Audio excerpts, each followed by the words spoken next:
सबको जय मसीह की। मेरा नाम माइकल है और मैं दिल्ली से हूँ और मैं अपने जीवन की गवाही आप लोग के साथ शेयर करना चाहता हूँ। जब मैं हिंदू फैमिली से था तो हम लोग हिंदू परिवार में थे। मेरी मदर, मेरी सिस्टर, मेरा भाई और मैं। हम कुल 4 परिवार के लोग थे क्योंकि मेरे पिताजी की मृत्यु 1998 में हो चुकी थी और हम लोग बहुत ज़्यादा परेशान थे क्योंकि मेरी बहन दुष्ट आत्माओं से पीड़ित थी। मेरी बहन की हालत मरने लायक हो चुकी थी। जब हम अपनी बहन को देखते थे तो हम ये सोचते थे कि शायद कहीं मेरी बहन रात के पहर में तो मृत्यु को नहीं समा जाएगी, क्योंकि उसकी हालत इतनी ख़राब हो चुकी थी दुष्ट आत्माओं के द्वारा कि उसके पास ना तो खाना अगर हम दें तो खाना खाती थी, ना वो पानी पीती थी। वो बहुत सूख गई थी, जिसे कहते हैं एक सूखे की बीमारी लग जाती है।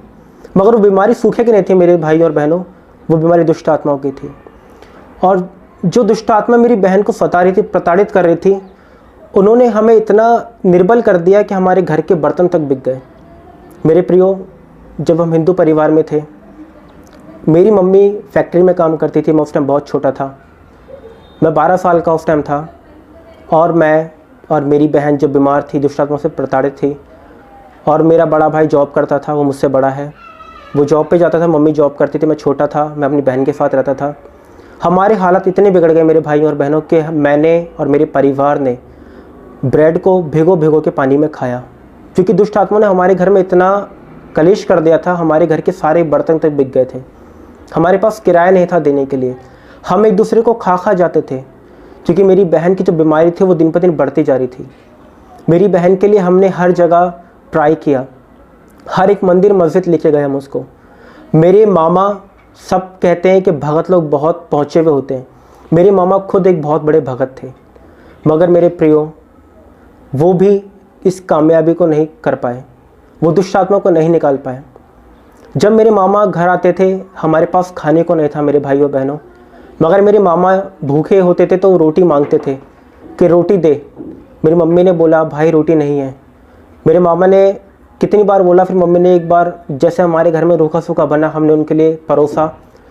मेरे मामा ने एक चीज़ बोली कि इस पे घी तो लगा दे रोटियों पे। मेरा मन उस दिन टूट गया।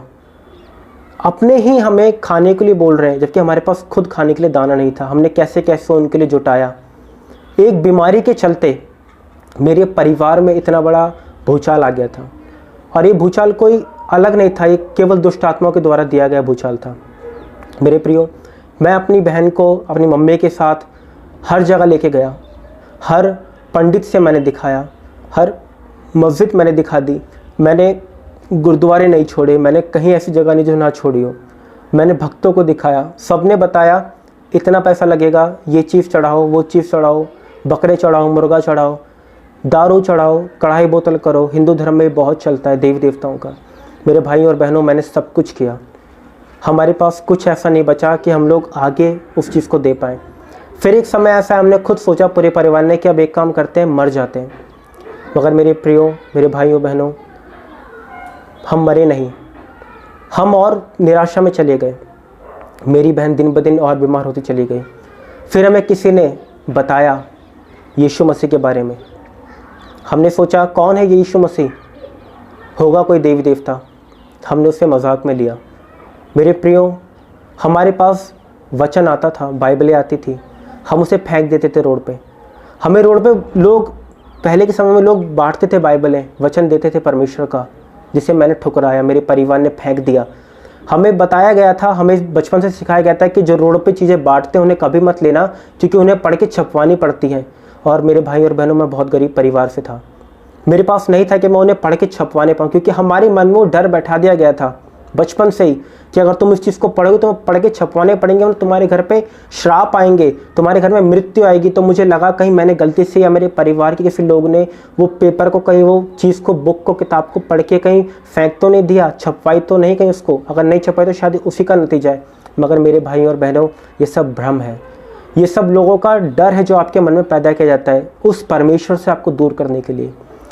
और जब हमें किसी परिवार ने बताया यीशु मसीह के बारे में, तो हमने उसको बहुत अलग वे में लिया। हमने बोला कि नहीं, ऐसा कोई ईश्वर नहीं है जो इस चीज़ को ठीक कर दे। मेरी बहन दिन ब दिन तड़पती थी। मेरे भाइयों बहनों, आप विश्वास करेंगे, बेड से कोई बंदा बिल्कुल सीधे पांव खड़ा हो जाए उतर के ज़मीन पे, ये इम्पॉसिबल है। हमेशा एक व्यक्ति उठता है तो उठ के बैठता है, कमर के बल बैठेगा, फिर वो उतरेगा। मगर जो दुष्ट आत्माएं थी मेरी बहन के अंदर, वो बिल्कुल उसे बेड से उठा के खड़ा कर देती थी, जैसे किसी ने रस्सी से बांध के उसको बिल्कुल खड़ा कर दिया हो। हम डर जाते थे। मगर जब हमें लोगों ने बताया यीशु मसीह के बारे में, तो हमने बोला, हमने सब करके देख लिया, एक बार इसको भी देखते हैं। हम ऐसी मन में विचार करते थे कि क्या सच में ऐसा कोई है जो ठीक कर सकता है बीमारियों को। हमारे घर के बर्तन बिक गए, हमारे घर में राशन नहीं है, हमारे घर में एक अन्न का दाना नहीं है। क्या कोई ऐसा है, भगवान है, कोई ईश्वर है, कोई देवता है जो हमारे को इस बीमारी से निकाल सके? तो मेरे भाई और बहनों, सच में एक जिंदा परमेश्वर है जिसने हमें बदला, मेरे जीवन को बदला, मेरी बहन के जीवन को बदला, मेरे परिवार को बदला। जब मेरी बहन को पास्टरों के द्वारा, जो यीशु मसीह के सेवक कहलाए जाते हैं, उन्हें पास्टर कहा जाता है। हमें नहीं पता था पास्टर का मतलब क्या होता है, फादरों का मतलब क्या होता है। हमें लगा कि माँ बाप को कहते हैं फादर, मगर नहीं, यीशु मसीह के अनुयायी थे, उन्हें पास्टर कहा जाता था। तो वो हमारे घर पर आए, उन्होंने मेरी बहन के लिए प्रार्थना करी, मेरी बहन को अपने चर्च बुलाया। हर संडे मेरी मम्मी लेके जाती थी, मैं जाता था। वहाँ दुष्ट आत्मा ने उसे बहुत सताया, दुष्ट आत्माएं निकाली गई। मेरी बहन दिन ब दिन ठीक होती चली गई। फिर हमने घर में एक दिन बैठ के खुद विचार किया, हमने सब कुछ करा, हमने सभी देवताओं को पूज लिया, हमने सभी मूर्ति पूजाओं के आगे अपने सर को पटक पटक के पूछ लिया कि क्या आप इसे कर सकते हैं, मगर किसी ने नहीं किया। मगर केवल और केवल, सच में मेरे भाई और बहनों, केवल यीशु मसीह ही ने मेरी बहन को जीवन दिया, क्योंकि सच में उसका वचन भी कहता है कि वो जीवन देने आता है और वो बहुतायत का जीवन देता है। दुष्ट आत्मा जो शैतान था, उसने मेरी बहन के जीवन को चुराया, उसे मारना चाहा, मगर यीशु ने बचाया। जब हमने अपनी बहन को पनपते हुए देखा, एक नए जन्म में देखा, वो हमारे लिए एक नया जन्म था हमारी बहन के लिए। जब मैंने उसे देखा कि मेरी बहन ठीक हो गई, तो हमने विचार विमर्श किया कि क्या ये सच में जिंदा परमेश्वर है। जब हमने चर्च जाना दोबारा शुरू करा, हम एक तरह से सेल्फिश हो गए थे कि हमारी बहन ठीक हो गई तो हम हट जाएंगे, मगर नहीं मेरे प्रियो, हम लोग चर्च चलते रहे, कंटिन्यूस हम संडे चर्च जाते रहे, संगति में बैठे रहे, प्रभु का वचन सुनते रहे, प्रभु के वचन ने हमसे बातें करी। फिर हमने एक दिन सोचा कि सच में जिंदा परमेश्वर यही है, क्योंकि वो प्रार्थनाओं को सुनता है। फिर हम 2005 में हमने परमेश्वर को पूरे परिवार ने ग्रहण करा। मैंने भी अपने जीवन में यीशु मसीह को ग्रहण करा एक निजी उद्धारकर्ता के रूप में। मगर मेरे प्रियो, मैं आपको बताना चाहता हूँ, मैं मसीह में तो आ गया 2005 में, मगर मैं मसीह में आने के बाद भी मसीह में नहीं था। मुझे लगा कि शायद ये भी ऐसे ही होंगे देवी देवताओं की तरह या अन्य धर्म की तरह, कि जाओ मत्था टेको, वचन पढ़ लो, या इनकी जो किताब है बाइबल जिसे कहते हैं, लोग बाइबल को पढ़ लो और उसे बंद करके रख दो और अपनी ऐश मौज की ज़िंदगी जीते रहो। मैं जॉब करता था, मेरी फिर जॉब लगी, मैंने जॉब करना शुरू करी। एक जॉब मिली मुझे आज़ादपुर में। मैं महरौली रहता था, मैं महरौली से आज़ादपुर जाता था नौकरी करने। एक बार एक ऐसी घटना मेरे साथ घटी जिसने मेरे जीवन को ही बदल दिया। मैं आपसे सच कहता हूँ, वो जीवन परिवर्तन था मेरा। जिस प्रकार अगर आप पढ़ेंगे प्रेरितों के काम में, शाऊल का जीवन था, एक सैनिक था, उसका जीवन परिवर्तित करा उस यीशु मसीह ने, उसी प्रकार मेरा जीवन बदला। वो एक मेरा टर्निंग पॉइंट था मेरे जीवन का। और वो घटना 27 मार्च सन 2008 की थी। रात्रि का समय था, रात 8 बजे, 8 बज गए। मैं अपने आज़ादपुर से एक अपने भाई के साथ स्कूटर पे आ रहा था।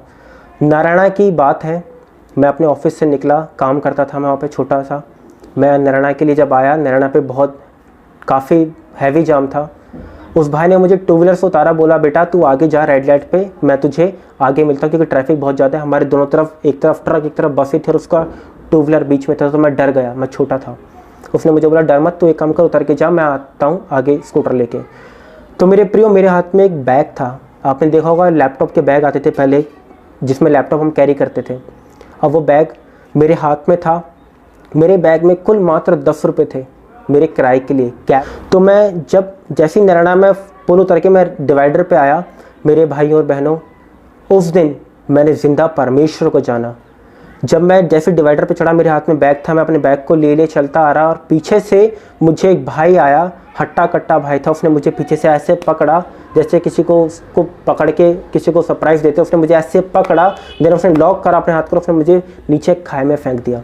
वहाँ नीचे एक खाई थी, जगह है वहाँ पे गहरी सी। उसने जैसे ही मुझे उस डिवाइडर से नीचे फेंका, मैं समझ नहीं पाया, मैं बौखला गया एकदम से, क्या हो गया मेरे साथ, ही मुझे धक्का क्यों दिया गया।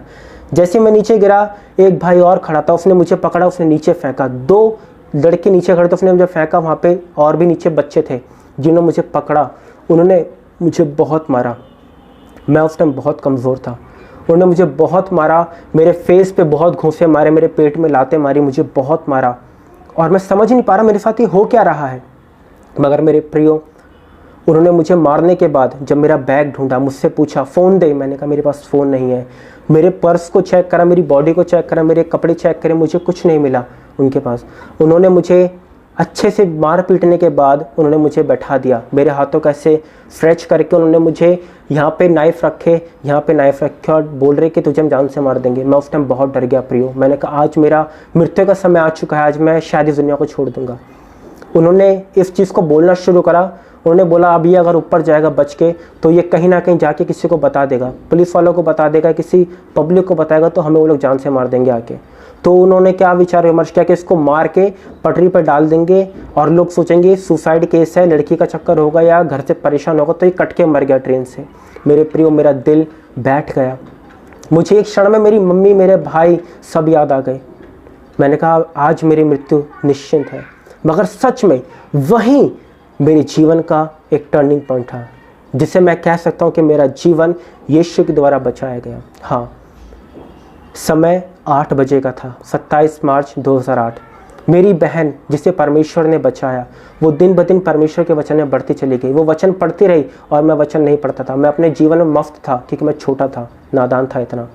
वो वचन पढ़ती थी डेली, और संध्या समय हो चुकी थी। रात के 8 बजे मेरी बहन को उल्टे तरफ 3 बार आवाज़ आती है, उठ और प्रार्थना कर, उठ और प्रार्थना कर, उठ और प्रार्थना कर। 3 बार एक आवाज़ आई। जिस प्रकार शैमुएल को प्रार्थना के लिए परमेश्वर ने आवाज़ लगाई, उसको पुकारा शैमुएल को कि मैं तुझे पुकारता हूँ, उसी प्रकार मेरी बहन को परमेश्वर 3 बार आवाज़ लगाई, उठ और प्रार्थना कर। मेरी बहन नहीं समझ पाई कि कौन है, किसके लिए प्रार्थना करनी है। मेरी बहन ने कुछ काम कर रही थी, उसे छोड़ दिया और वो घुटनों पे आ गई। उसने रो रो कर प्रार्थना करी। उससे आत्मा, पवित्र आत्मा परमेश्वर का उसे रुलाता गया, क्योंकि वचन भी कहता है कि हम नहीं जानते प्रार्थना कैसे करनी चाहिए, मगर पवित्र आत्मा हमारे साथ मिलकर आहें भर भर कर जो बयान से बाहर है हमारे लिए प्रार्थना करता है। वो प्रियो प्रार्थना मेरे लिए हो रही थी। मेरी बहन ने जब घुटने टेक कर प्रार्थना करना शुरू करी, 8 से 8:30 बजे, मैं 8 से 8:30 बजे तक नारायणा पे मृत्यु और जीवन के बीच में झूल रहा था। उन लड़कों के चाकू मेरे गले पे थे, मेरे पेट पे थे। उनका विचार चढ़ रहा था कि इसे मार के डाल दो, मगर वहीं उसी टाइम परमेश्वर मेरे जीवन में काम कर रहा था। जिस प्रकार परमेश्वर ने सिमशोन को बल दिया, जब सैमसन को बल दिया था परमेश्वर ने, और उसने आखिरी बार परमेश्वर को पुकारा था कि बस तू मुझे एक बार बल दे दे और मैं इन सब को नाश कर दूंगा, उसी प्रकार मेरा जीवन हिल गया था। मैं पूरा हिल चुका था। परमेश्वर ने मेरी बहन की प्रार्थनाओं के द्वारा मुझ में बल दिया और मैं डर गया। मैंने एकदम से पुकारा प्रभु। मेरे जीवन में कभी ये वर्ड नहीं आया, मैंने पुकारा प्रभु, और मेरे शरीर में इतना ताकत और बल आया। मैंने उन 6 लड़कों को जिन्होंने मुझे पकड़ रखा था, उनको धक्का दिया। मैं उनसे छूटा अपने आप को लेकर, और मैंने अपना बैग उठा और मैं चढ़ाई पे चढ़ा। मेरे भाई और बहनों, सीधी चढ़ाई पे भागना आसान नहीं होता। मैं जैसे तैसे करके भागा और मैं इतना डरा हुआ था कि मुझे समझ नहीं आया मैं किसको क्या बोलूँ। मैं जैसे तैसे करके अपने घर पहुँचा, और मेरे घर पर मेरी मम्मी ने मुझसे पूछा। मेरी मम्मी को मैंने कुछ नहीं बताया, मैं डर चुका था, मेरी आत्मा सहम गई थी। अगले दिन मैं फिर दोबारा अपने कार्य पे गया, अपने जॉब पे गया, अपने ऑफिस में जाके मैंने जब काम शुरू करा, मुझसे काम नहीं हो पाया। मेरे बॉस ने मुझे बुलाया, मुझसे पूछा क्या बात है। मैंने कहा कुछ नहीं। तो कह रहे नहीं तो आज बहुत उदास है। उन्होंने मेरा चेहरा देखा, उन्होंने मुझे डांटा क्योंकि मैं छोटा था उस टाइम। उन्होंने मुझे डांटा, बोला क्या बात है। मैंने बताया सर मेरे साथ ऐसे ऐसे घटना घटी। उनके पैरों के नीचे ज़मीन खिसक गई और उन्होंने मुझे घर भेज दिया। बोला बेटा तू आराम कर, तू घर जा। मैं अपने घर वापस आया। अपने घर पे आने के बाद मैंने मम्मी से बोला, मम्मी से मैंने खाना लिया, मैंने खाना खा के मैं सो गया। शाम को मेरी बहन जिसने मेरे लिए प्रार्थना करी थी वो आई। मेरी मम्मी से पूछा कि आज ये इतनी जल्दी वापस क्यों आ गया।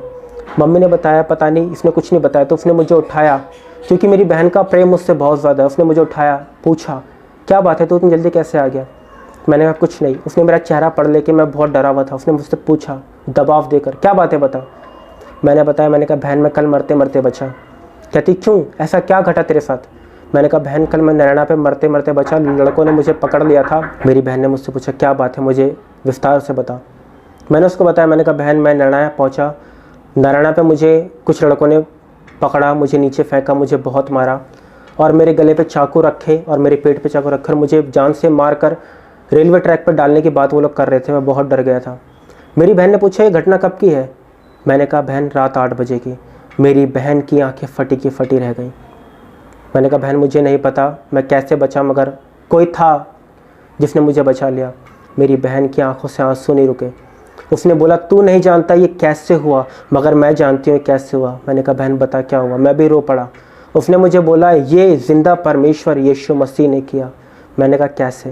कहते जब तू वहाँ उस परिस्थिति से गुजर रहा था, मैं यहाँ रो रो कर प्रार्थना कर रही थी। उसने मुझे बोला कि मुझे 8 बजे आवाज़ आई, 3 बार मुझे पुकारा गया, उठ और प्रार्थना कर, उठ और प्रार्थना कर, उठ और प्रार्थना कर। मैं उठी और मैं नहीं जानती थी मैं किसके लिए प्रार्थना कर रही हूँ, मगर मैं रो रो कर घुटनों पे आके प्रार्थना कर रही थी। मगर मुझे नहीं पता मेरे भाई के वो तू था।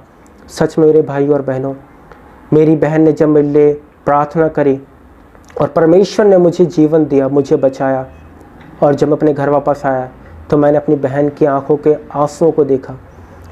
उस समय मेरा जीवन परिवर्तित हुआ, क्योंकि उसका वचन भी कहता है, अगर आप पढ़ें भजन संहिता में 91 के 10, 11, 12 में कहता है कि इसलिए कोई विपत्ति तुझ पे ना पड़ेगी, ना कोई दुख तेरे डेवाड़ी के निकट आएगा, क्योंकि वह अपने दूतों को तेरी निमित्त आज्ञा देगा कि जहाँ कहीं तू जाए वे तेरी रक्षा करें।